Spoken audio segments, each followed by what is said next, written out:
இந்த ஓய்வு நாளிலே இந்த காலை நேரத்தில் உங்கள் யாவரும் ஆண்டவராகிய இயேசுவின் நாமத்தினாலே வாழ்த்து வரவேற்கிறேன். ஆண்டவருடைய பிள்ளைகளே, உங்களை தேவன் நேசிக்கிறார். ஊரடங்கு காலத்தில், இந்த கொரோனா கொள்ளை நோய் காலத்தில், இது 2020 ஆண்டிலே தேவன் நம்மை உயிரோடு வைத்திருக்கிறார் என்று சொன்னாலே அதுவே மிகப்பெரிய பாக்கியம், சாத்தியமாயிருக்கும். அநேகர் உணவுகளுக்கு கஷ்டப்படுகிறார்கள், உறைவிடத்துக்கு கஷ்டப்படுகிறார்கள். வடநாட்டில் இருக்கக்கூடிய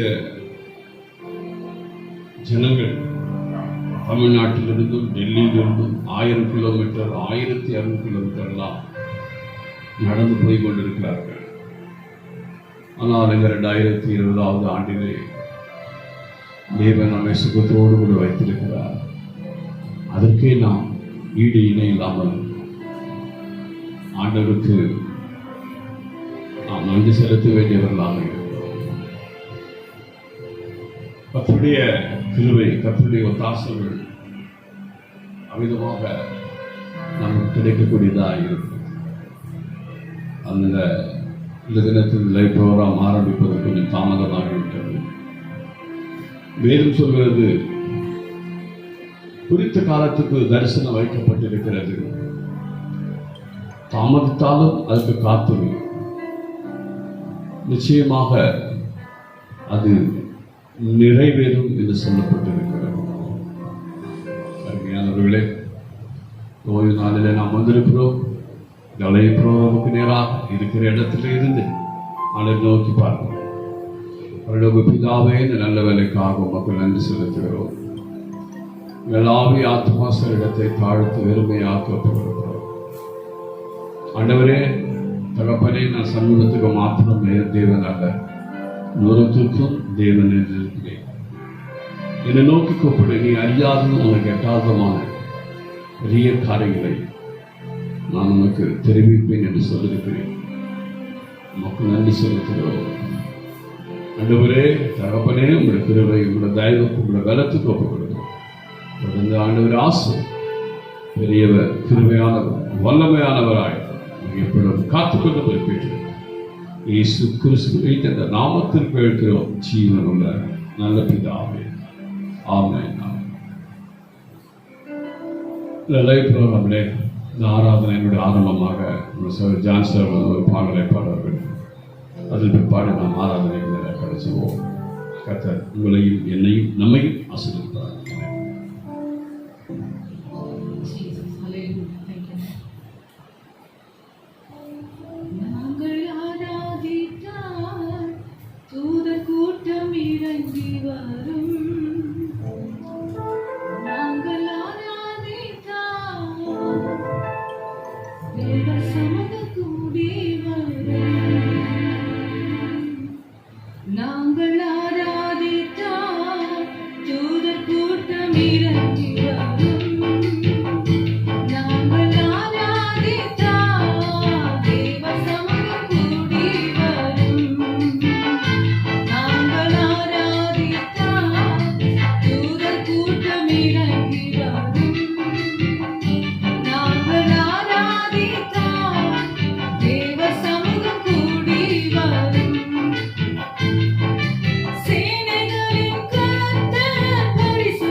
சத்திய தேவனே பரிசுத்தர்.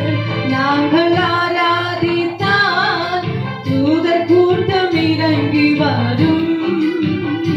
நாங்கள் ஆராதித்தால் தேவ சமூகம் கூடி வரும். நாங்கள் ஆராதித்தால் தூதர் கூட்டம் இறங்கி வரும். நாங்கள் ஆராதித்தால் தேவ சமூகம் கூடி வரும். விண்ணின் தூதரை பாடுங்களே, மண்ணின் மாந்தரை போற்றுங்களே. விண்ணின் தூதரை பாடுங்களே, மண்ணின் மாந்தரை போற்றுங்களே. அவன் எங்கள் தேவனுக்கு துதி கன மகிமை ஞானமும் ஸ்தோத்திரமும் வல்லமையும் பெலனும் சதா காலங்களிலும் உண்டாவதாக. சதா காலங்களிலும் உண்டாவதாக. ஆராதித்தால் தூதர் கூட்டம் இறங்கி வரும். நாங்கள் ஆராதித்தால் தேவ சமூகம் கூடி வரும். நாங்கள் ஆராதித்தால் தூதர் கூட்டம் இறங்கி வரும். நாங்கள் ஆராதித்தால் தேவ சமூகம் கூடி வரும். நாங்கள் ஆராதித்தால் தூதர் கூட்டம் இறங்கி வரும். நாங்கள் ஆராதித்தால் தேவ சமூகம் கூடி வரும். விண்ணின் தூதரை பாடுங்களே, மண்ணின் மாந்தரை போற்றுங்களே. விண்ணின் தூதரை பாடுங்களே, மண்ணின் மாந்தரை போற்றுங்களே. அவன் எங்கள் தேவனுக்கு துதி கன மகிமை ஞானமும் ஸ்தோத்திரமும் வல்லமையும் பெலனும் சதா காலங்களிலும் உண்டாவதாக. சதா காலங்களிலும் உண்டாவதாக. ஆராதித்தால் தூதர் கூட்டம் இறங்கி வரும். நாங்கள் ஆராதித்தால் தேவ சமூகம் கூடி வரும். நாங்கள் ஆராதித்தால் தூதர் கூட்டம் இறங்கி வரும். நாங்கள் ஆராதித்தால் தேவ சமூகம் கூடி வரும்.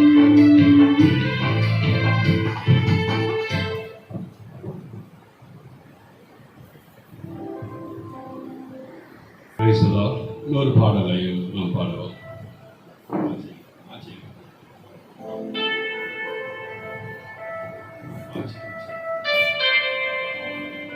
யாருக்கும் தெரிந்த பாடல். இஸ்ரவேலின் ஜனமே என்றும் இடறிட வேண்டாம். இஸ்ரவேலின் ஜனமே என்றும் இடறிட வேண்டாம். யெகோவாவும் தெய்வமானார், ஏதும் பயம் வேண்டாம். இஸ்ரவேலின் ஜனமே என்றும் இடறிட வேண்டாம். யெகோவாவும் தெய்வமானார், ஏதும் பயம் வேண்டாம். ஓங்கும் புயமும் பலத்த கரமும் உன் பக்கமே உண்டு. ஓங்கும் புயமும்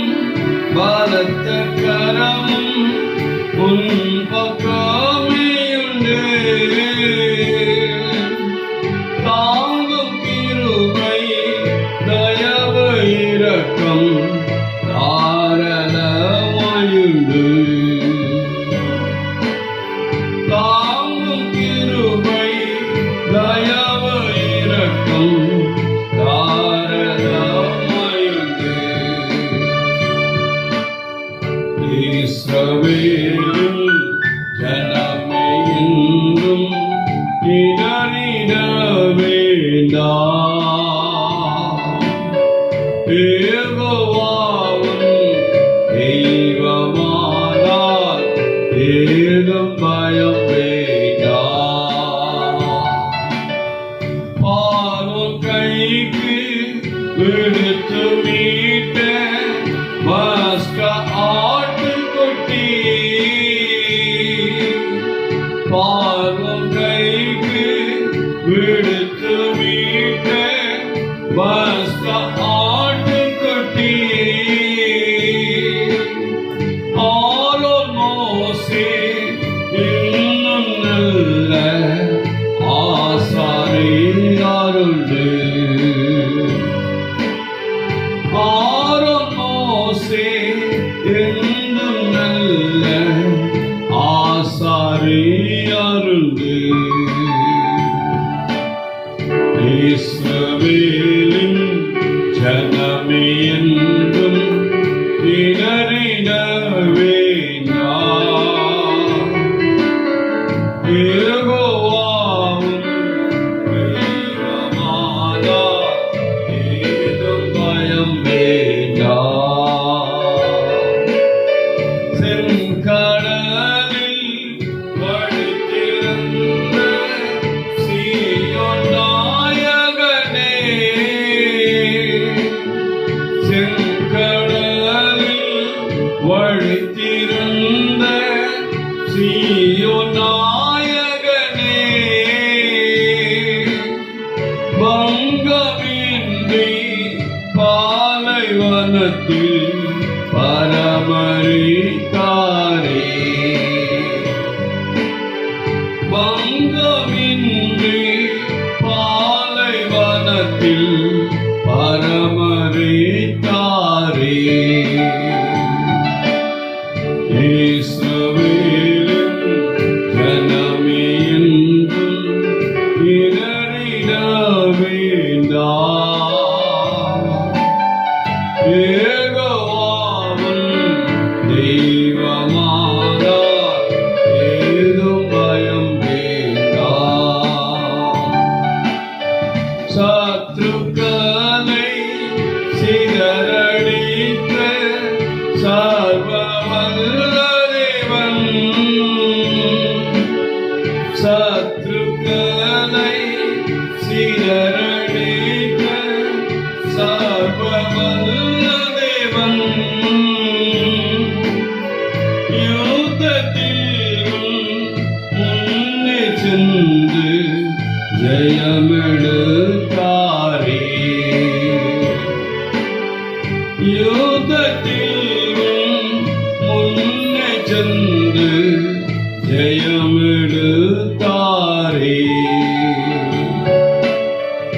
இஸ்ரவேலின் ஜனமே என்றும் இடறிட வேண்டாம். யெகோவாவும் தெய்வமானார் ஏதும் பயம் வேண்டாம். பயப்படாதே சிறுமந்தையே, பாலனும் மேய்ப்பன். பயப்படாதே சிறுமந்தையே, பாலனும் மேய்ப்பன். தயங்காதே மனம் கலங்காதே, உன் தேவன் தினம் காப்பே. தயங்காதே மனம் கலங்காதே, உன் தேவன் தினம் காப்பே. இஸ்ரவேலின் ஜனமே என்றும் இடறிட வேண்டாம்.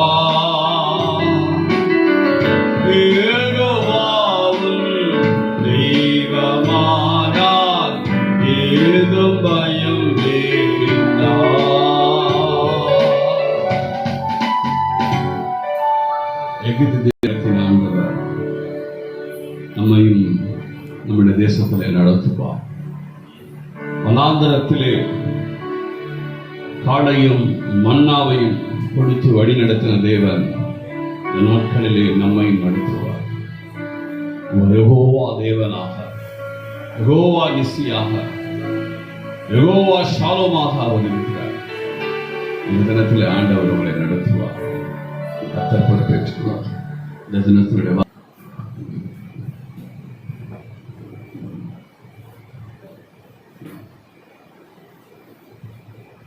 கர்த்தருடைய ஆசீர்வதிப்பாராக. ஆண்ட கரம் அவருடைய பிள்ளைகளோடு மீண்டுமாக எபிரேய புத்தகத்தினுடைய வாக்குத்தத்தத்தை வாசிப்போம்.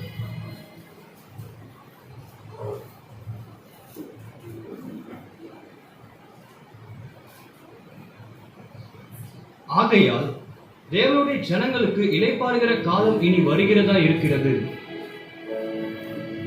ஆகையால் அவருடைய ஜனங்களுக்கு இளைப்பாறுகிற காலம் இனி வருகிறதா இருக்கிறது என்று சொல்லப்பட்டிருக்கிறது. எபிரேயர் 4ஆம் அதிகாரம் 9ஆம் வசனம் இந்த மாசத்துக்கு வாக்குத்தத்தம். கடந்த வாரத்திலே அதுதான் செய்தியாக இருந்தது. அவருடைய ஜனங்களுக்கு இளைப்பாறுதலை தேவன் கொடுக்கிறார் என்று சொல்லி பார்த்தோம். எரேமியா புத்தகம் 31ஆம் அதிகாரம் முதல் 2 வசனங்களை வாசிப்போம். அக்காலத்திலே நான் இஸ்ரவேல் வம்சங்களுக்கெல்லாம் தேவனாய் இருப்பேன், அவர்கள் என் ஜனமாய் இருப்பார்கள் என்று கர்த்தர் சொல்லுகிறார். பட்டயத்திற்கு தப்பி மீண்ட ஜனம் வனாந்தரத்தில் இரக்கம் பெற்றது. இஸ்ரவேலுக்கு இளைப்பாறுதலை கட்டளையிடப் போகிறேன் என்று கர்த்தர் சொல்லுகிறார்.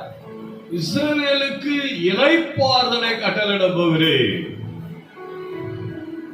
வனாந்தரத்திலே என்ன சொன்னாலும் அவநம்பிக்கை உண்டாகும். இந்த உலகம் எப்படியாப்பட்டது என்று சொன்னால், கையில காசு வாயில தோசை, துட்டுக்கடு பணம் தரேன் அப்படின்ற நிலைமை. கண்ணுல பார்த்தாதான் நம்பும். ஆனால் வனாந்தரத்திலே அவர்கள் ஒரு வாக்குத்தத்தங்களை கொடுத்தார். வனாந்தரத்திலே மன்னாவை கொடுத்தார்.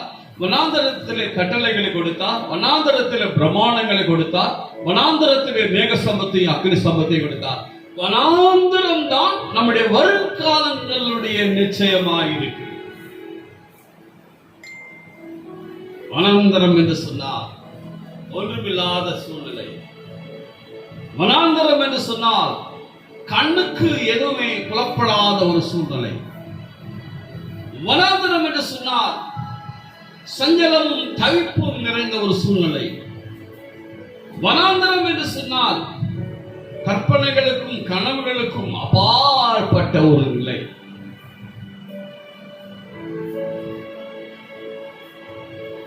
ஆனால் ஆண்டவர் சொல்றார் எரேமியா புத்தகம் 31ஆம் அதிகாரம் முதல் வசனத்திலே, அக்காலத்திலே நான் இஸ்ரவேல் வம்சங்களுக்கெல்லாம் தேவனாயிருப்பேன். அவர் முதல் சொல்ற வார்த்தை எரேமியா 31 முதல் வசனத்திலே, இஸ்ரவேல் வம்சங்களுக்கெல்லாம் தேவனாயிருப்பேன், அவர்கள் என் ஜனமாயிருப்பார்கள். அவருடைய ஜனங்களுக்கு இளைப்பாறுகிற காலம் இனி வருகிறதா இருக்கிறது என்று சொல்கிறார். கர்த்தருடைய பிள்ளைகளே, பிதா குமாரன் பரிசுத்த ஆவியின் நாமத்தினாலே நீங்கள் ஞானஸ்நானம் எடுத்திருந்தால் நீங்கள் அவருடைய பிள்ளைகள். பரிசுத்த ஆவியின் அபிஷேகத்தையும் பரிசுத்த ஆவியுடைய அச்சாரத்தையும் நீங்கள் பெற்றிருப்பீர்கள் என்று சொன்னால் நீங்கள் அவருடைய பிள்ளைகள். அவருடைய ரத்தத்தினால் நீங்கள் கழுவப்பட்டவர்களாக இருப்பீர்கள் என்று சொன்னால் நீங்கள் அவருடைய பிள்ளைகளாக இருப்பீர்கள். அவருடைய ஜனங்கள், அவருடைய ஜனங்களுக்கு அவர் என் ஜனமாயிருப்பார்கள் என்று சொல்றார். பட்டயத்துக்கு தப்பி மீண்ட ஜனம் வனாந்தரத்தில் இரக்கம் பெற்றிருக்கிறது. இஸ்ரவேலுக்கு இளைப்பாறுதலை கட்டளையிட போகிறேன் என்று கர்த்தர் சொல்கிறார். இஸ்ரவேலுக்கு இளைப்பாறுதலை கட்டளையிட போகிறேன். அவருடைய ஜனங்களுக்கு அவர் இளைப்பாறுதலை கொடுக்கிற காலம் வருகிறது. அவர் இளைப்பாறுதலை ஆண்டவர். கொம்புட்டிக்காய்களும் வெங்காயங்களும் நமக்கு இளைப்பாறுதல் அல்ல. அவர் நமக்கு வைத்திருக்கிற இளைப்பாறுதல் நிறைவானது. அவர் நமக்கு வைத்திருக்கிற இளைப்பாறுதல் முழுமையானது. அவர் நமக்கு வைத்திருக்கிற இளைப்பாறுதல் பரிபூர்ணமானது. அவருடைய இளைப்பாறுதல் நிரம்பி வழியக்கூடியதாயிருக்கிறது. ஏனென்று சொன்னால் அவர் அவருடைய பிள்ளைகளுக்கு அப்படித்தான் இளைப்பாறுதலை கொடுக்கிறார். அந்த இளைப்பாறுதல் அமிதமானதாக தான் இருக்கிறது. அவருடைய பிள்ளைகள் இதை புரிந்து கொள்ள வேண்டும். என்ன இளைப்பாறுதல்? நம்முடைய அறிவுக்குட்பட்டு நாம் யோசிக்கிறோம், நம்முடைய அறிவுக்குட்பட்டு நாம் கற்பனை செய்கிறோம், நம்முடைய அறிவுக்குட்பட்டு நமக்கு சொல்லப்படக்கூடிய காரியங்களை நாம் புரிந்து கொள்கிறோம். அதல்ல. பார்வோனுக்கு ஒரு சொப்பனம் வெளிப்பட்டது, அது அவருடைய அறிவுக்கு புறப்படவில்லை. நேபுகாத்நேச்சருக்கு ஒரு சொப்பனம் வெளிப்பட்டது, அது அவனுடைய அறிவுக்கு புறப்படவில்லை. பார்வோனுக்கு வெளிப்பட்ட சொப்பனம் யோசேப்புக்கு வெளிப்பட்டது. நேபுகாத்நேச்சருக்கு வெளிப்பட்ட சொப்பனம் தானியேலுக்கு வெளிப்படுத்தப்பட்டது. அவருடைய பிள்ளைகளுக்கு ஒரு விசேஷமான ஞானத்தை கொடுக்கிறார். ஆவிக்குரியவன் எல்லாவற்றையும் ஆராய்ந்து நிதானிக்கிறான், அவன் மற்றொரு நாளும் நிதானிக்கப்படான் என்று சொல்லப்பட்டது. ஆண்டவருடைய கரம், ஆண்டு வல்லமை அமிதமானதாக இருக்கிறது. அவருடைய புயம் யாருக்கு வெளிப்படுத்தப்பட்டது என்று சொல்லுகிறது வேதம். ஆண்டவரே, உங்களுடைய புயத்தை, உங்களுடைய வல்லமை எனக்கு ஆண்டவரே வெளிப்படுத்தி தாருமாறு சொல்லும் போது யாரை கொண்டாகிலும் ஆண்டவர் வெளிப்படுத்துவார். மேனே மேனே தெக்கேல் உபாசின் என்று சொன்ன போது அது தனிவுக்கு புரியவில்லை. ஆனால் அவருடைய பிள்ளைகளுக்கு கரை திரை அச்சர்களாய் தங்களை காத்துக் கொண்டவர்களுக்கு அந்த எழுத்தை தேவன் புரிய வைத்தார். இந்த வாக்குத்தத்தத்தையும் தேவ ஆவியானவர் இதை காண்கிற, இதை கேட்கிற, இதை பார்க்கிற உங்களுக்கும் தேவன் உணர்த்துவாராக. என்ன விதமான இளைப்பாறுதலை தேவன் வைத்திருக்கிறார்? ஆவியானவர் என்ன இளைப்பாறுதலை ஆண்டவர் கொடுக்கிறார்? புரியாதவர்களாக அல்ல, அறியாதவர்களாக அல்ல, அவர் அறிந்தவர்கள் அவர் நியமித்த நாட்களை அறிந்திருக்க வேண்டும். அவரை அறிந்தவர்கள் அவர் நியமித்த நாட்களை அறிந்திருக்க வேண்டும். அதுதான் அவரை அறிந்திருப்பதற்குரிய நெருக்கத்தினுடைய, அவரை அறிந்திருக்கக்கூடிய, அவரோடு நெருங்கமாக இருக்கக்கூடிய இந்த ஜப வல்லமையினுடைய விசேஷமாக இருக்கிறது. அவருடைய ஜனங்களுக்கு தேவன் இளைப்பாறுதலை கொடுக்கிறார். இதை குறித்து ஏசாயா தீர்க்கதரிசி சொல்கிறார். ஏசாயா புஸ்தகத்திலே 2ஆம் அதிகாரம் 4ஆம் வசனத்தை வாசிப்போம். அவர் ஜாதிகளுக்குள் நியாயம் தீர்த்து திரளான ஜனங்களை கடிந்து கொள்வார். அப்பொழுது அவர்கள் தங்கள் பட்டயங்களை மண்வெட்டிகளாகவும் தங்கள் ஈட்டிகளை அரிவாள்களாகவும் அடிப்பார்கள். ஜாதிக்கு விரோதமாய் ஜாதி பட்டயம் எடுப்பதில்லை, இனி அவர்கள் யுத்தத்தை கற்பதும் இல்லை. பாருங்கள், என்ன விதமான இளைப்பாறுதல்! பட்டயங்கள் மண்வெட்டிகளாக மாறுமா? ஐயோ, பட்டயங்களை தேவன் மண்வெட்டிகளாக ஆண்டவர் மாற்றுகிறார். ஜாதிகளுக்கு விரோதமாக ஜாதி எழும்புவது இல்லை. என்னிடத்தில் அந்த ஏவுகணை இருக்கிறது, என்னிடத்தில் அந்த விமானம் இருக்கிறது, என்னிடத்தில் அந்த ராணுவம் இருக்கிறது, என்னிடத்தில் அந்த அணுகுண்டு இருக்கிறது. நான் இருக்கிற இடத்திலேயே நான் எல்லாவற்றையும் வசமாக்கி விடுவேன். எங்களிடத்தில் ஒரு சுச்சி இருக்கிறது, அந்த சுச்சியை அமுத்தினால் உலகமே அழிந்துவிடும் என்ற நிலை. கண்ணுக்கு தெரியாத ஒரு பூச்சி மனுஷனுக்குள்ளே மூக்கிலே போய் அவனுடைய சுவாசத்துக்குள் போய் அவனுடைய லங்ஸை அது நிலைநிறுத்தி செய்யக்கூடியது என்று சொன்னார். காற்றுக்கு மனுஷன் பயப்படுகிறான், காற்றுக்கு அசைகிற இலைக்கு மனிதன் பயப்படுகிறான். பாருங்கள், எல்லாவற்றும் ஆண்டவர் மாற்றி போட்டிருக்கிறார். ஒரு சிறிய பூச்சி. செய்யப்பட்ட எல்லா ஆயுதங்களும் எம்மாத்திரம், துப்பாக்கிகள் எம்மாத்திரம், ராணுவ தளவாடங்கள் எம்மாத்திரம், வீரங்கள் எம்மாத்திரம், ஒன்றும் இல்லை. ஆண்டவர் சொல்கிறார், வேதம் சொல்கிறது, அவர் ஜாதிகளுக்கு நியாயத்தை ஜனங்களையும் கடிந்து கொள்வார். அப்பொழுது அவர்கள் தங்கள் பட்டயங்களை மண்வெட்டிகளாக, விவசாயம் பெருகும், மண்வெட்டிகளாகவும் தங்கள் ஈட்டிகளை அறிவாள்களாகவும் அடிப்பார்கள். ஜாதிக்கு விரோதமாக ஜாதி பட்டயம் எடுப்பதில்லை. இனி அவர்கள் யுத்தத்தை கற்பதும் இல்லை. யுத்தத்தை அவர்கள் கற்பதும் இல்லை. என்ன இளைப்பாறுதல் பாருங்கள். ஆண்டவர் என்ன இளைப்பாறுதலை அவருடைய பிள்ளைகளுக்கு ஆண்டவர் கொடுக்கிறார். என்னை நோக்கி அமர்ந்து அப்படின்ற, நீ சும்மா இரு, நான் உனக்கு என்ன சொல்வேன், இளைப்பாறுதல். என்னை நோக்கி அமர்ந்து நீ சும்மா இரு, நான் உனக்காக யுத்தம் பண்ணுவேன், நான் உனக்கு இளைப்பாறுதலை தருவேன் என்று தேவன் நமக்கு வாக்குரைக்கிறார் என்று சொன்னால், அவருடைய இளைப்பாறுதல் என்ன விதமாக எல்லாரும் ஒருவர் மடித்து விட்டால் தான் RIP என்று சொல்வார், ரெஸ்ட் இன் பீஸ். ஆனால் நாம் உயிரோடு இருக்கும் போதே ஆண்டவர் தேவன் நமக்கு ஒரு இளைப்பாறுதலை கொடுக்கிறார். நம்ம உயிரோடு வைத்திருக்கிறார், அதே பெரிய காரியம். அக்கம் பக்கத்தில் உள்ளவர்கள், பக்கத்து தெருவில் இருக்கிறவர்கள், பக்கத்து வீட்டில் இருக்கிறவர்கள் எல்லாரும் பயந்து கொண்டிருக்கிறார்.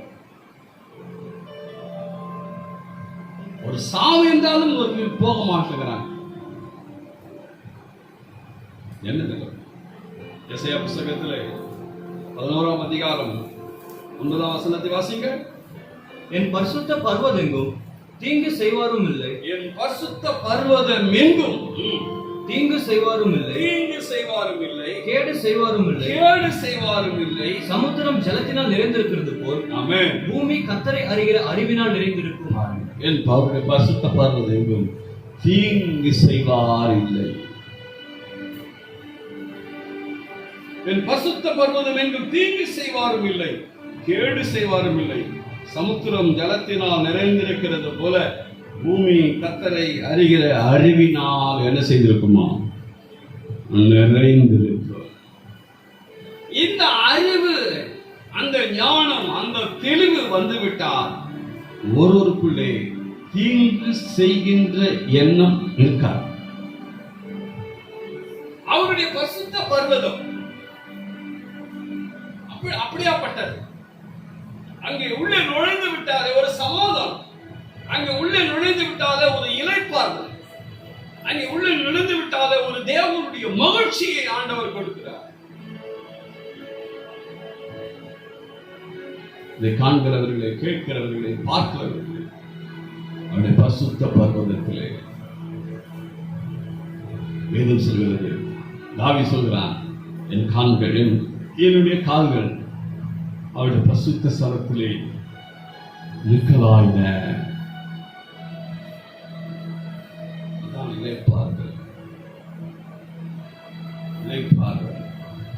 போதும் என்கிற மனதுடனே இரு என்று சொல்லிவிட்டு, நான் உனக்கு போதும் என்று ஆண்டவர் சொல்கிறார். போதும் என்கிற மனதுடனே இரு என்று சொல்லிவிட்டு, நான் உனக்கு போதும் என்று சொல்றார். அடுத்த நான் உனக்கு போதுமானவராக இருக்கிறேன். இதை விட இந்த மனம், இந்த சிந்தனை யாரிடத்தில் இருக்கிறதோ அவனிடத்தில் இளைப்பாறுதல் தாங்கும். இளைப்பாறுதல் தாங்கும்.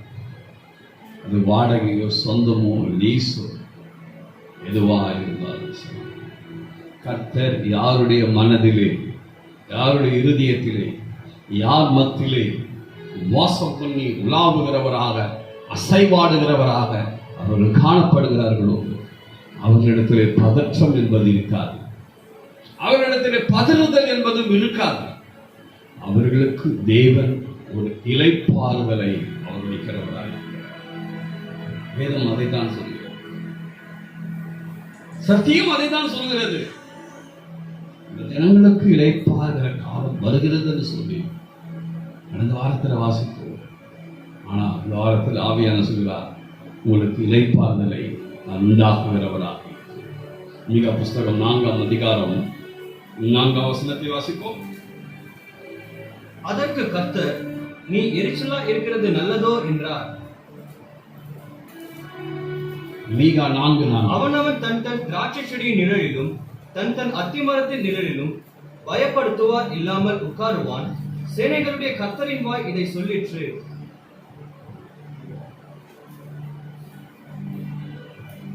நம்முடைய வீட்டிலே நாம் பயப்படாமல் இருக்க வேண்டும்.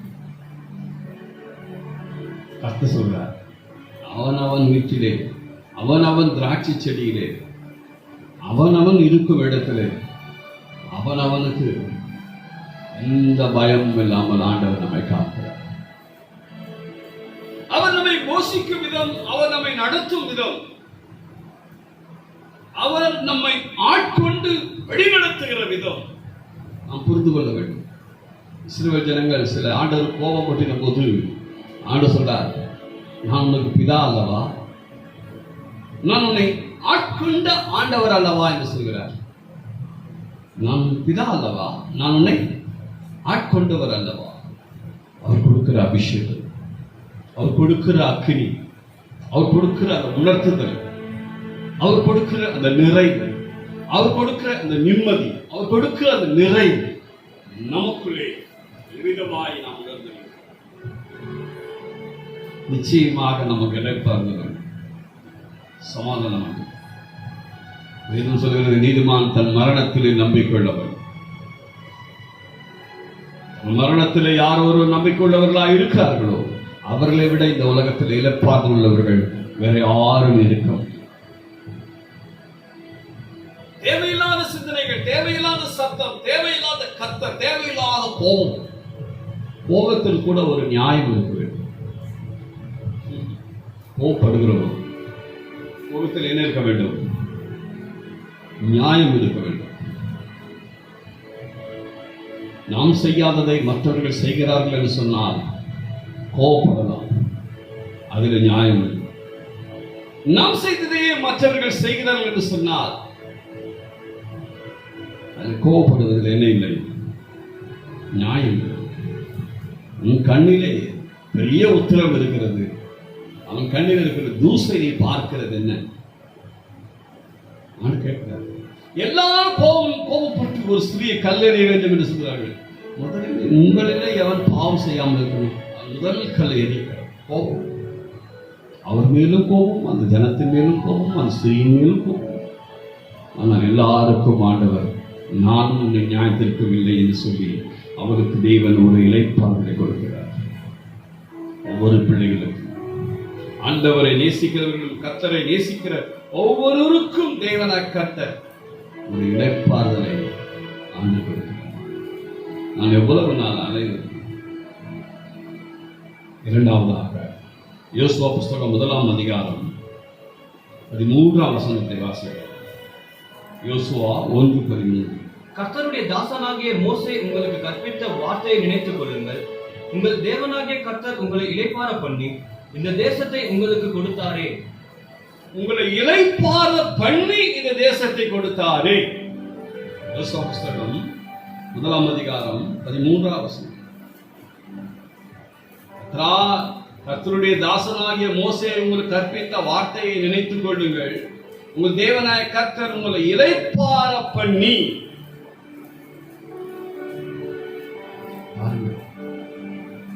அனாந்தரத்திலே பிரச்சனைகள், போராட்டங்கள் அநேகம் இருந்தாலும் அவை எல்லாவற்றிலும் இருந்து அவர்களை மீட்டுக் கொண்டு வந்து அவர்களை இளைப்பாற பண்ணி ஒரு தேசத்தை கொடுக்கிறார். நம்முடைய வாழ்க்கையில் தேவன் இளைப்பாற பண்ணுவார். நம் பக்கம் நியாயமும் நீதியும் இருக்கும் என்று சொன்னால், நம் பக்கம் உண்மையும் யதார்த்தமும் இருக்கும் என்று சொன்னால், நம் பக்கம் எடுத்து வைக்கக்கூடிய காரியங்கள் அனைத்திலும் சத்தியம் இருக்கும் என்று சொன்னால் அவர் நமக்கு இளைப்பாறுதலை கொடுப்பார். எல்லாவற்றையும் ஓய செய்யும். எல்லாவற்றையும் நிறுத்திவிட்டு நமக்கு அவர் இளைப்பாறுதலை கொடுப்பார். சொந்தமான வீடு இல்லாதவர்கள் சொந்தமான வீட்டை கொடுப்பார். வேலை இல்லாமல் இருப்பவர்கள் நல்ல வேலை கொடுப்பார். நான் இதிலிருந்து எப்பொழுது நான் விடுபட போகிறேன் என்று நினைக்கிறவர்களுக்கு தேவனாக ஒரு பெரிய ஒரு விடுதலை கொடுப்பார். ஆந்திரத்திலே நடத்தின ஆண்டவர், அவாந்திர வெளியிலே நடத்தின ஆண்டவர்,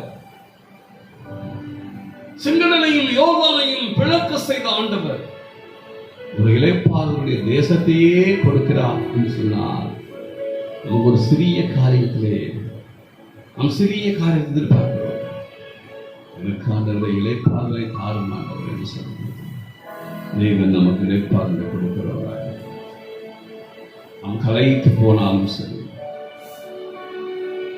ஒரு சில நேரத்தில் நமக்கு நாமே யோசித்துக் கொள்கிறோம், நமக்கு நாமே கவலை உண்டாக்கிக் கொள்கிறோம், நமக்கு நாமே எல்லாம் குறையா இருக்கிறது போல என்று யோசிக்கிறோம். ஆண்டவர் கொடுத்த நிறைவை யோசிப்பது இல்லை. ஆனால் ஆண்டவர் சொல்றார், இந்த காலை நேரத்தில் இந்த லைவ் ப்ரோகிராமில் நேரடியாக கண்டு கொண்டிருக்கிற உங்களுக்கு ஆண்டவர் சொல்றார், உங்களுக்கு ஒரு இளைப்பாறுதலை கொடுத்து அவர் உங்களுக்கு ஒரு தேசத்தையே கொடுப்பார் என்று சொல்றார். ஏசாயா 9ஆம் அதிகாரம் 7ஆம் வசனத்தை வாசிப்போம். ஏசாயா 9:7. தாவீதின் சிங்காசனத்தையும் அவருடைய ராஜ்யத்தையும் அவர் திடப்படுத்தி அதை இது முதற் கொண்டு என்றென்றைக்கும் நியாயத்தினாலும் நீதியினாலும் நிலைப்படுத்தும்படிக்கு அவருடைய கர்த்தத்துவத்தின் பெருக்கத்துக்கும் அதன் சமாதானத்துக்கும் முடிவில்லை. சேனைகளின் கர்த்தருடைய வைராக்கியம் இதை செய்யும். முடிவில்லாத ஒரு சமாதானத்தை, முடிவில்லாத ஒரு இளைப்பாறுதலை ஆண்டவர் கொடுக்கிறார். வேதம் அப்படிதான் சொல்லுங்க. அது சமாதானத்துக்கு முடிவில்லை. சேனை கர்த்தருடைய வைராக்கியம் இதை செய்யும் என்று ஆண்டவர் சொல்கிறார். சமாதானத்துக்கு முடிவில்லை. ஒவ்வொரு இடத்திலும் சமாதானம். சமாதானம் எங்கே இருக்கிறதோ அங்கே காரியம் வாய்க்கும். காரியம் எங்கே வாய்க்கிறதோ அங்கே சமாதானம் இருக்கும். எங்கே இளைப்பாறுதல் இருக்கிறதோ அங்கே நிம்மதி இருக்கும். நிம்மதி எங்கே இருக்கிறதோ அங்கே இளைப்பாறுதல். காரணம் அவருடைய கர்த்தத்துவம், அவருடைய வல்லமை அமிதமானதாக இருக்கும். வேதம் அதைத்தான் சொல்கிறது. தாவீதின் சிங்காசனத்தையும் ராஜ்யத்தையும் அவர் திடப்படுத்தி அதை இது முதற்கொண்டு என்றென்றைக்கும் நியாயத்தினாலும் நீதினாலும் நிலைப்படுத்துவார். வாழ்க்கையில சில பிரச்சனைகள் வருகிறது என்று சொன்னால், நாம் நியாயத்திலிருந்தும் நீதியிலிருந்தும் நாம் தடுமாறும் போது பிரச்சனை வரதான் செய்யும். நம்முடைய மனசாட்சி என்ன சொல்கிறது? நியாயத்திலும் நீதியிலும் இருக்கிறதா? நாம் செய்யக்கூடிய காரியங்கள், நடப்பிக்கக்கூடிய காரியங்கள், நடந்து கொண்டிருக்கக்கூடிய காரியங்கள் நியாயத்தினாலும் நீதினாலும் நிலைப்படுத்துவார் என்று சொன்னால், நியாயமும் நீதியும் எங்கே நிலைப்படுகிறதோ அங்கே சமாதானத்துக்கு குறைவில்லை, இளைப்பாறுதலுக்கு குறைவில்லை, மகிழ்ச்சிக்கு குறைவில்லை, ஆனந்தத்துக்கும் சந்தோஷத்துக்கும் அங்கே குறையில்லை. ஆனால் அதனுடைய ஆதாரம் நியாயமும் நீதியுமாக இருக்கும்போது தேவன் அந்த இடத்திலே தேவன் தம்முடைய எல்லா காரியத்திலும் அவர்களுக்குள்ள இளைப்பாறுதலை ஆண்டவர். இளைப்பாறுதல் தரும் தேவா, அதை போரை தேற்றிடுமே ஆண்டவர் சொல்லும்போது அது இளைப்பாறுதல். விசுவாசம் உள்ளவருடைய கண்களிலே வார்த்தையிலே வெறுமை என்பது வராது. விசுவாசம் உள்ளவருடைய கண்களிலே வார்த்தையிலே நினைவுகளிலே வெறுமை என்பது வராது. வெறுமை என்பது வருகிறது என்று சொன்னால் அங்கே விசுவாசம் இல்லை என்ற அர்த்தம். யோதி தோன்றுமோ தேசம் உண்டு, விசுவாச கண்ணால் நான் அதை காண்கிறேன் என்று சொல்கிறார். ஜோதி தோன்றுமோ தேசம் உண்டு, விசுவாச கண்ணால் நான் அதை காண்கிறேன் என்று சொல்கிறார். தீர்க்க தரிசனங்கள் நடந்து கொண்டிருக்கின்றன. அவருடைய நீதி நியாயங்கள் நடந்து கொண்டிருக்கின்றன. என்ன நடக்குமோ என்ற ஒரு பயம், திகில் யாருக்கு வரும்? அவரை அறியாதவர்களுக்கு, அவரை புரிந்து கொள்ளாதவர்களுக்கு தான் அது வருமே தவிர அவரை அறிந்தவர்களுக்கும் புரிந்து கொள்ளவர்களுக்கும் அது வராது. இந்த கர்த்தரை அறிந்தவர்கள் எந்த சூழ்நிலையிலும் அவர்கள் திடகாத்திரமாக திட சாட்சியுடையவர்களாக அவர் காணப்படுவார். ஏனென்று சொன்னால் அவர் அவருடைய பிள்ளைகளுக்கு நடக்கக்கூடிய எல்லா விதமான காரியங்களும் அப்படித்தான் இருக்கிறது. ஏசாயா புத்தகத்திலே 50ஆம் அதிகாரம் 4ஆம் வசனத்திலே ஒரு வார்த்தை எழுதப்பட்டிருக்கிறது. வாசிப்போம். இலைப்படைந்தவனுக்கு சமயத்திற்கேற்ற வார்த்தை சொல்ல, இலைப்படைந்தவனுக்கு சமயத்துக்கேற்ற வார்த்தை சொல்ல நான் அறியும்படி கர்த்தராகிய ஆண்டவர் எனக்கு கல்விமானி நாவை தந்துள்ளார். இலைப்படைந்தவனுக்கு ஏற்ற வார்த்தை. தாகத்தில் உள்ளவனை பார்த்து நீ எனக்கு கொஞ்சம் தாகத்துக்கு தா என்று கேட்டால், தாகம் உள்ளவனுடைய தாகத்தை நாம் புரிந்து கொள்ளவில்லை. பசி உள்ளவனை பார்த்து எனக்கு கொஞ்சம் ஆகாரம் கொண்டு வா என்று சொன்னால் அவனுடைய பசியை புரிந்து கொள்ளவில்லை. வேதம் சொல்கிறது, திருடன் தன் பசியை ஆற்ற திருடினான் அவனுக்கு 7 மடங்கு கொடுக்க வேண்டும் என்று சொல்வது. ஆண்டவருடைய பிள்ளைகளே, நியாயமும் நீதியும் நிதானமும் பரிசுத்தமும் உண்மையும் நம்மிடத்தில் இருக்கும் என்று சொன்னால் நம்முடைய வாழ்க்கையில் எந்த நாளிலும் இளைப்பாறுதல் என்பது குறையாது. வருங்காலங்களை குறித்த பயம் கூட இருக்காது. என் ஆண்டவர் பார்த்துக் கொள்வார், என் ஆண்டவர் நடத்துவார். அவரோடு கூட நான் இருக்கிறேன். அவர் என்னை குறையாய் வைக்க மாட்டார். நிச்சயம் நமக்குள்ளே இருக்கும். வருங்காலங்களை குறித்து பயப்பட இருக்கார். அதான் நிலைப்பார்.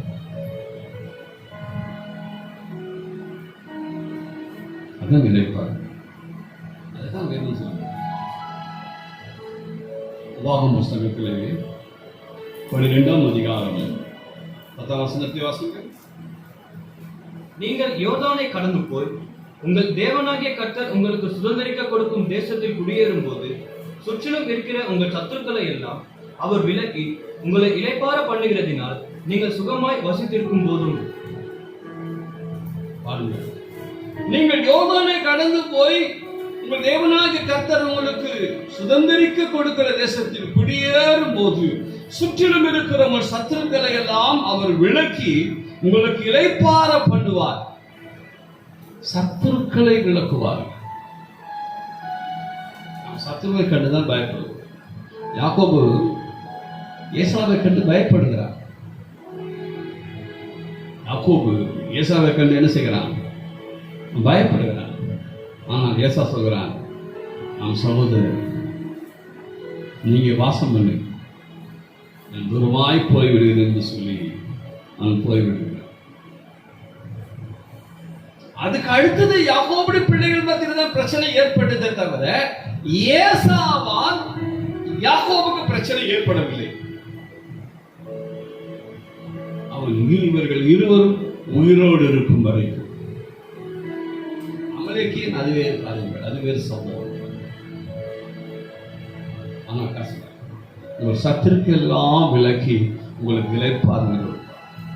யார் நமக்கு சத்ரு? இயேசு கிறிஸ்துவார். உங்கள் சத்துருக்களை என்ன செய்யுங்கள்? சிநேகியுங்கள். உன் சத்ரு பசியா இருந்தால் அவனுக்கு ஆகாரம் கொடுங்க என்று சொல்கிறது வேதம். கிறிஸ்துவுக்குள் அருமையானவர்கள், சத்தத்தை கேட்கிறவர், உன் சத்துருக்களை ஆண்டவர் விளக்குவார்.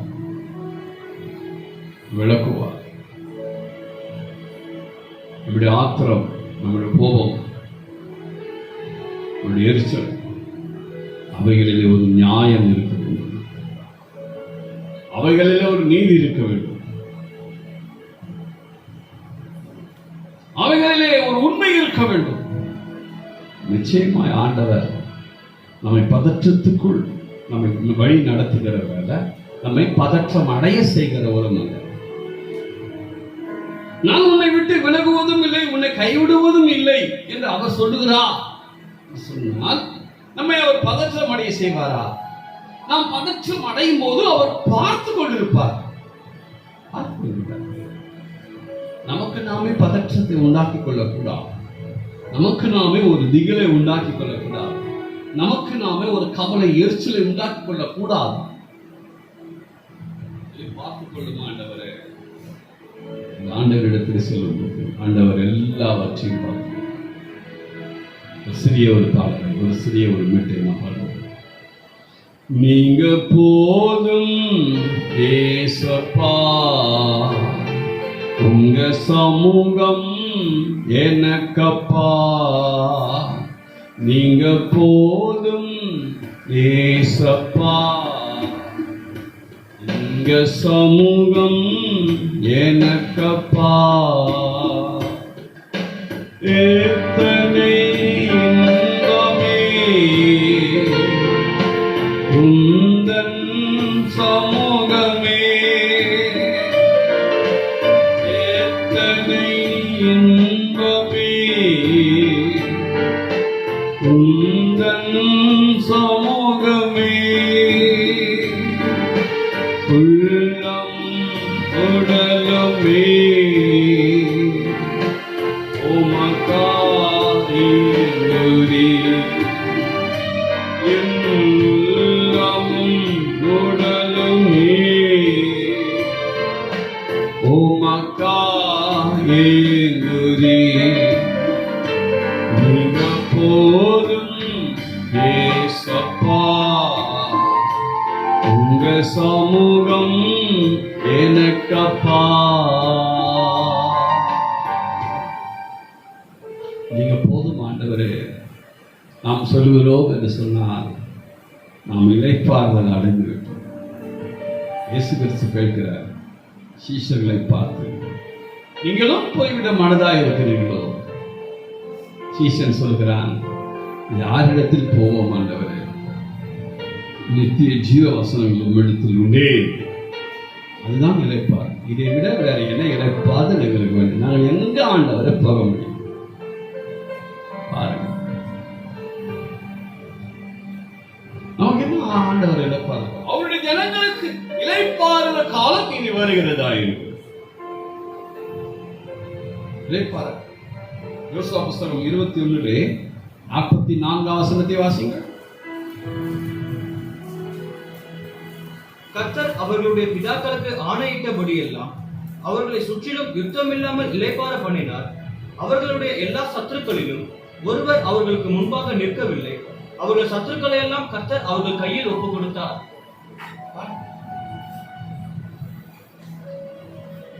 ஆபிரகாமுக்கு சொன்னார், நான் ஒரு தேசத்தை தருவேன் என்று சொன்னார்.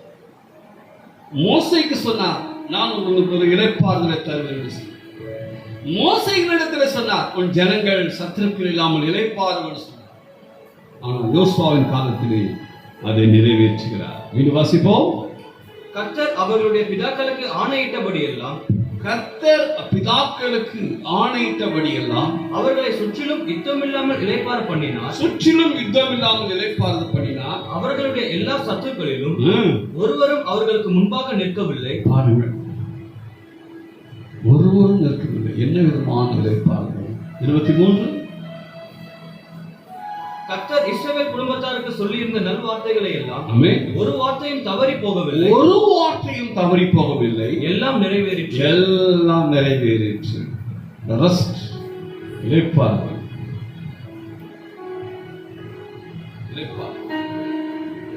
நாம் இளைப்பாறுவதிலே கர்த்தர் கண்ணு கருத்துமாக இருக்கிறார். 6 நாள் எல்லாவற்றையும் சிருஷ்டித்து 7ஆம் நாள் என்ன செய்தாராம்? ஓய்ந்திருந்தார். இளைப்பாறுதல். நமக்கும் தேவன் அவிதமான சாக்கியத்தை, அவிதமான ஒரு பாக்கியத்தை தேவன் நமக்கு அவர் கொடுக்கிறார். அவர் நமக்கு இளைப்பாறுதலை கொடுக்கும் வரைக்கும் நாம் ஓடிக்கொண்டிருக்க வேண்டும். ஆண்டவர் நமக்கு இளைப்பாறுதலை கொடுக்கும் வரைக்கும் நாம் என்ன செய்ய வேண்டும்? ஓடிக்கொண்டிருக்க. எங்கேயாவது ஒரு இடத்தை பார்த்துட்டா இதான் நமக்கு இளைப்பாறுதல் அப்படின்னு நம்ம நினைக்கூடாது. அனைவரும் அப்படிதான் நினைக்கிறாங்க. ஒரு நல்ல இடம் பார்த்துட்டு இங்க பார்த்துட்டு இங்க பார்த்துட்டு அதான் நமக்கு இதான் ரெஸ்ட். அதே புஸ்தகத்திலே 49:15 வசனத்தை வாசிங்க.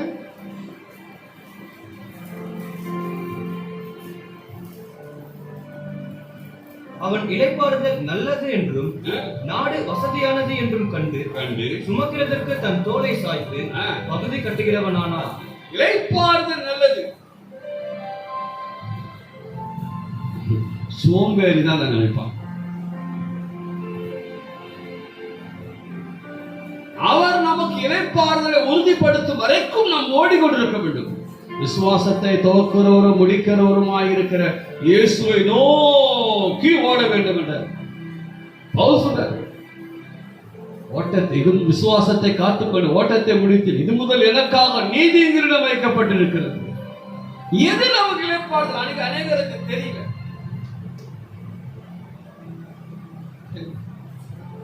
ஈசாக்கு முதல் துறவை தோன்றினான், வாக்குவாதம் உண்டானது.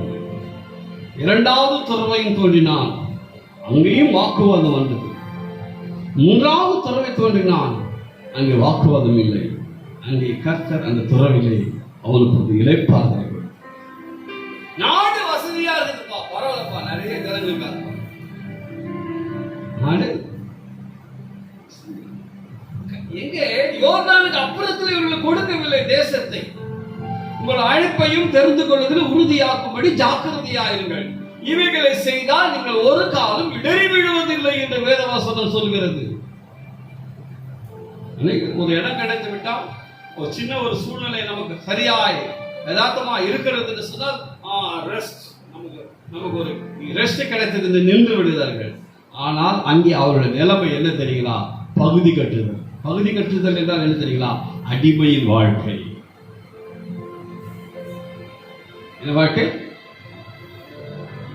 நமக்கு தேவன் இளைப்பாறுதல் கொடுக்காத இடத்திலே நாம் இளைப்பாறுதலை தேடிக்கொண்டால் அந்த இடத்திலே அவர்களுக்கு ஒரு அடிமையின் வாழ்க்கை தான். அதுதான் சொல்லுது. அது சரியில்லை. உபாகமம் 3ஆம் அதிகாரம் 20 வசனத்தை வாசிங்கள். ஆனாலும் கர்த்தர் உங்களை இளைப்பாற பண்ணினது போல உங்கள் சகோதரரையும் இளைப்பாற பண்ணி யோர்தானுக்கு அப்புறத்தில் உங்கள் தேவனாகிய கர்த்தர் கொடுக்கிற தேசத்தை சுதந்திரத்துக் கொள்ளும் மட்டும் நீங்கள் இருந்து பின்பு அவரவர் நான் உங்களுக்கு கொடுத்த உங்கள் சுதந்திரத்திற்கு திரும்புவீர்களாக என்று.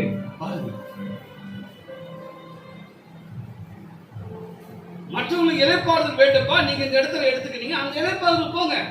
இன்றைக்கு அந்த தேசமா இருக்கிறதா, இளைப்பாறக்கூடிய இடமா இருக்கிறதா என்றால் இல்லை. அன்மலையின் மேல் கட்டப்பட்டவர்களாய், கர்த்தருடைய இளைப்பாறுதலுக்குள் பிரவேசிக்கிறவர்களாய், ஆண்டவர் சொன்ன இளைப்பாறுதலுக்கு நேராக நம்மை நடத்துகிறவர்களாக நம்மை நிலைநிறுத்திக் கொள்ள வேண்டும். பணம் இருக்கிறது, வசதி இருக்கிறது, வாய்ப்பு இருக்கிறது, எல்லாரும் நமக்கு வந்தனம் என்று சொல்லுகிறார்கள் என்பதற்காக அது இளைப்பாறுதல் என்று நினைத்துவிடக் கூடாது.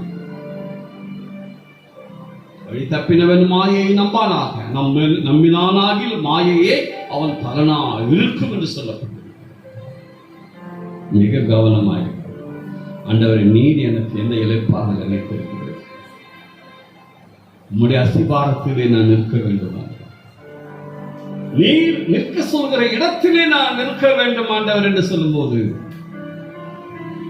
பெருமழை வந்து காற்றடித்தாலும் நம்முடைய இளைப்பாறுதலுக்கு எந்த ஒரு சேதமும் வருவதற்கு வாய்ப்பில்லை, எந்த ஒரு பாதகமும் வருவதற்கு வாய்ப்பில்லை. புஸ்தகம் 5ஆம் அதிகாரம் 4ஆம் வசனத்தை வாசிங்கள். ஆனாலும் இப்பொழுதோ என் தேவனாகிய கர்த்தர் எங்கும் எனக்கு இளைப்பாறுதலை தந்தார். விரோதியும் இல்லை, இடையூறும் இல்லை. விரோதியும் இல்லை, இடையூறும் இல்லை. ஊழியத்திலும் சரி இடையூறுகள் நிறைய இருக்குங்க. ஏன்டா இடையூறு வருதுன்னு யோசிக்க மாட்டோம். இடையூறு பண்றவங்கள கோபப்படும். ஊழியத்திலே நமக்கு ஒரு கெட்ட பெயர் வருகிறது, நமக்கு ஒரு இடரல் வருகிறது, நமக்கு ஒரு அவப்பெயர் வருகிறது சொன்னால் அது ஏன் வந்தது, எதற்காக வந்தது, அதை ஏன் நீக்க வேண்டும், அதை ஏன் நான் அப்புறப்படுத்தக்கூடாது என்று யோசிப்பது கிடையாது. ஆனால் இடையூறு யார் செய்கிறார்களோ அவர்கள் மேல் கோபம் வருகிறது. ஆனால் கர்த்தர் இளைப்பாற செய்யும் போது அங்கு எந்த ஒரு இடையூறும் வராது. மீண்டும் வாசிங்கள் 1 ராஜாக்கள் புஸ்தகம் 5ஆம் அதிகாரம் 4ஆம் வசனத்தை, ஆனாலும் இப்பொழுதோ என் தேவனாகிய கர்த்தர் எங்கும் எனக்கு இளைப்பாறுதலை கொடுத்தார். விரோதியும் இல்லை, இடையூறும் இல்லை. ஒரு கிராம ஊழியத்துக்கு போனால் விரோதி இடையூறு வரக்கூடாது. ஒரு மருத்துவமனை ஊழியத்துக்கு போனால் ஒரு விரோதி இடையூறு வரக்கூடாது. ஒரு சபையை நடத்துகிறோம் என்று சொன்னால் விரோதியும் இடையூறும் உருவாகக்கூடாது. எதுவாயிருந்தாலும், அது வாழ்க்கையாயிருந்தாலும், மனைவியாயிருந்தாலும், பிள்ளைகளாயிருந்தாலும், குடும்பமாயிருந்தாலும், நாம் நினைப்பது போல எதுவும் நடந்துவிடாது. காலையிலே நான் தாமதமானதுக்கு அநேக காரணங்கள் உண்டு.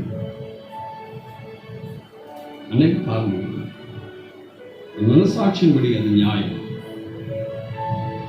ஆனால் ஏன் அந்த இடையூறும் தடையும் வந்தது என்றால், முதலிலே நான் ஆயத்தமாக இருக்க வேண்டும். முதலிலே நான் ஆயத்தமாக இருந்திருந்தால் காலையில் ஒரு 1/2 மணி நேரம் தாமதம் ஏற்பட்டிருக்க வாய்ப்பு இல்லை. ஆயத்தம் இல்லை. ஆயத்தம் உள்ளவரை ஆகாயம் சேர்க்க அவனையில் வராதே. நம்முடைய பாத்திரங்கள் நிரம்பி இருக்கிறது. அவருடைய வருகையும் அப்படித்தான், அவருடைய பிரசனமும் அப்படித்தான், அவருடைய ஆசீர்வதிக்கிற பாத்திரமும் அப்படித்தான். காத்திருக்கிறவர்கள் புது பலன் அடைவார்கள் என்று சொல்லப்பட்டது. பதற்றம், சத்தம், கத்துதல் யாவும் நமக்கு ஒரு சமாதான கொள்ளைச்சலை உருவாக்கிவிடும். நமக்குள் இளைப்பாறுதல் இல்லை என்று சொன்னால் நாமே சத்தம் போட ஆரம்பிப்போம். கத்துவது சத்தம் போட ஆரம்பிப்போம். சத்துவது பதற ஆரம்பிப்போம். அது நாம் மாத்திரமல்ல, நம்மை சார்ந்த ஒவ்வொருவருக்கும் அது பாதிப்பு உண்டு. ஊழியத்துக்கும் பாதிப்பு உண்டாகும், சபைக்கும் பாதிப்பு உண்டாகும், எல்லாவற்றுக்கும் ஒரு பாதிப்பு உண்டாகும். ஆண்டவரே, எனக்கு ஒரு இளைப்பாறுதலை தாரும். திருப்பாதம் நம்பி வந்தே, கிருபை நிறை இயேசுவே, தாமதத்தை கண்டடைந்தே, தேவ சமூகத்திலே தாமதத்தை கண்டடைந்தே, தேவ சமூகத்திலே இளைப்பாறுதல் தரும் தேவா, கலைத்தோரை தேற்றிடுமே. இளைப்பாறுதல் தரும் தேவா, கலைத்தோரை தேற்றிடுமே.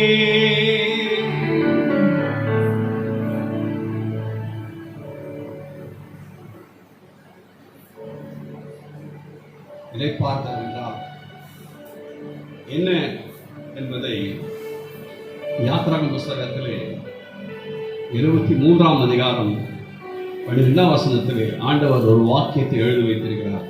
யாத்ராகமம் 23:12. 6 நாள் உன் வேலையை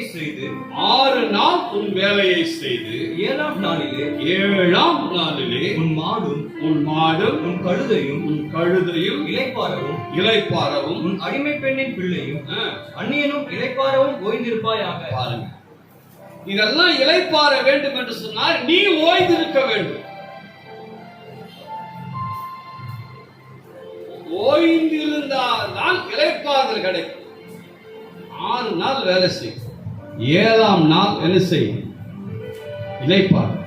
இளைப்பாற வேண்டும் என்றால் என்ன செய்ய வேண்டும்? ஓய்ந்திருக்க. 40 நாட்கள் தேசத்தினுடைய லாக்டவுன் நாட்களிலே அநேகர் இளைப்பாறுதல். ஆனா குடும்பத்துல முக்கியமா சமைக்கிறாங்க பாருங்க, அவங்க என்ன இல்லை? இளைப்பாறுதல். காலையில் ஒரு சமையல், மதியம் ஒரு சமையல், ராத்திரி ஒரு சமையல். என்ன பண்ண போற? நேற்று பண்ணுதேவா, இப்போ இன்னைக்கு என்ன வேணும்? அநேகருக்கு சிக்கல். அநேகருக்கு 3 வேளையும் 4 வேளை பாத்திரம் கழுவுற சூழ்நிலை, குளிக்கிற சூழ்நிலை, வெயில் உஷ்ணத்தின் சூழ்நிலை நிறைய வருது. ஒரு சிலருக்கு இளைப்பாறுதலா இருக்கிறது, ஒரு சிலருக்கு வேலை என்னவா இருக்கிறது, ஒரு சிலருக்கு போர் அடிக்குது. ஏன்னா வேலை வெட்டியே கிடையாது. ஆனா ஜெபிக்கிறவர்களுக்கு, வேத வாசிக்கிறவர்களுக்கு என்ன வராது, போர் அடிக்கிறது. அவர்கள் தேவனோடு இளைப்பார்கள், பிரசன்னத்தில் இளைப்பார்கள். உங்களுடைய பிரசன்னத்திலே சிறகலாமல் பறக்கிறேன் ஆண்டவரே என்று பாடுகிறார். இந்த மால் பறந்து கொண்டிருப்பார்கள். வேற மைண்ட் அவர்களுக்குள் வராது.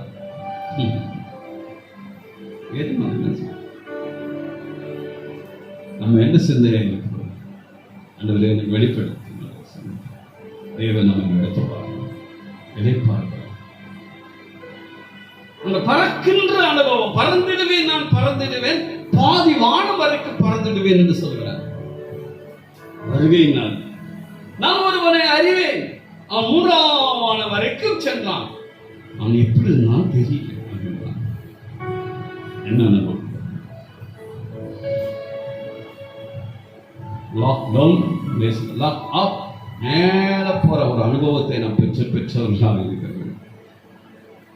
நல்லா தூங்கி உடம்பு அண்ணன் ஊதி போதுங்க, தொப்ப பெருசாச்சு, வேலையே இல்லைங்க. ஆண்டவருக்குள் இருக்கிறவர்களுக்கு வராது.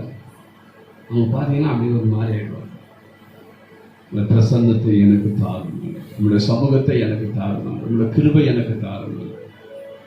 எங்க சுத்தினாலும் சரி, ஆழத்தை ஆழம் கூப்பிடுகிறது என்று சொல்கிற பைபிள் நம்மிடத்தில் இருக்கிறது. ஆழத்தை ஆழம் கூப்பிடுகிறது, ஆராய வேண்டிய நினைவு. அந்த இளைப்பாறுதலிலே படிக்க படிக்க படிக்க படிக்க ஒரு சமாதானத்திலே படிக்க படிக்க படிக்க ஒரு மகிழ்ச்சியிலே தேவ ஆவியானவர் நம்மை நடத்தக்கூடியவர். வேற எந்த காரியம் இருக்காது. வீடு வாசிங்கள் 23:12 யாத்திராகமம். 6 நாள் உன் வேலையை செய்து, 6 நாள் உன் வேலையை செய்து, 7ஆம் நாளிலே உன் மாடும். பாருங்க, 7 நாளிலே எது?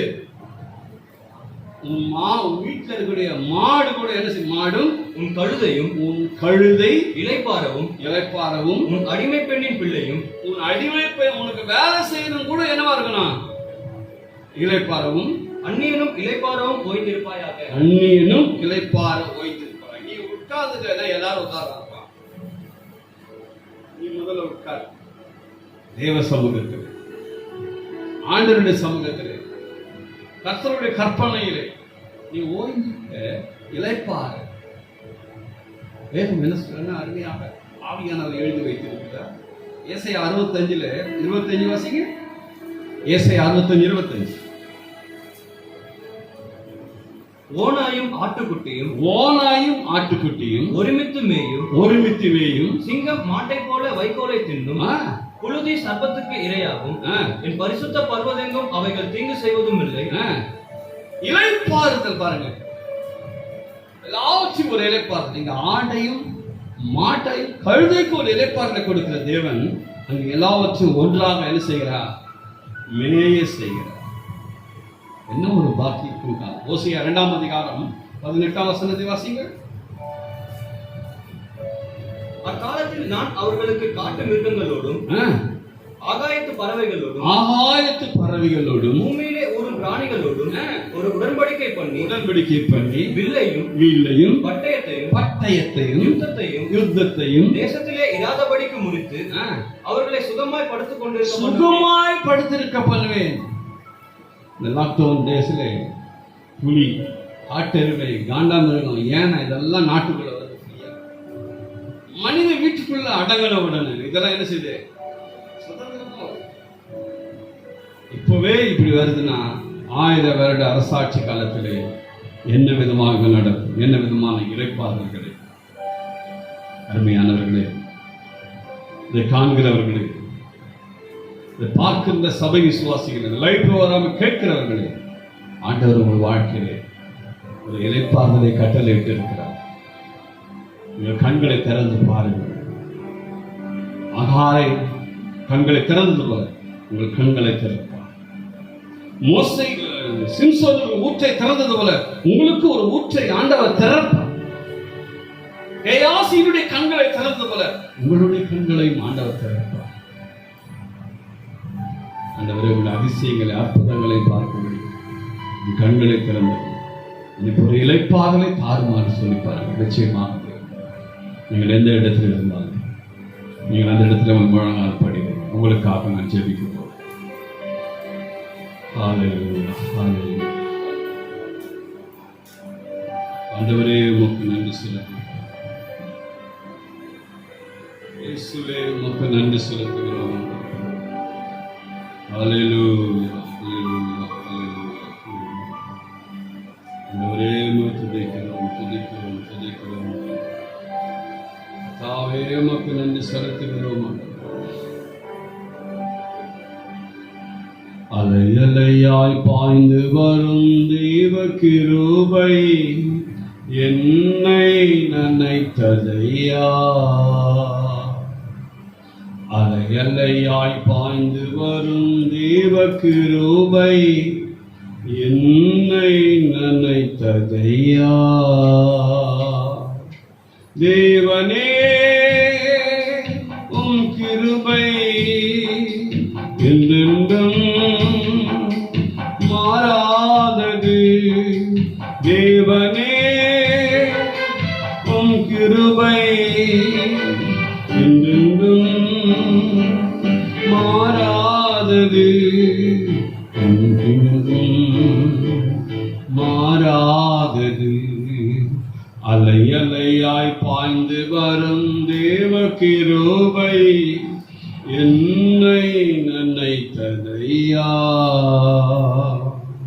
மலைகள் விலகினாலும் மாசற்ற கிருபை பெருகுமே. மலைகள் விலகினாலும்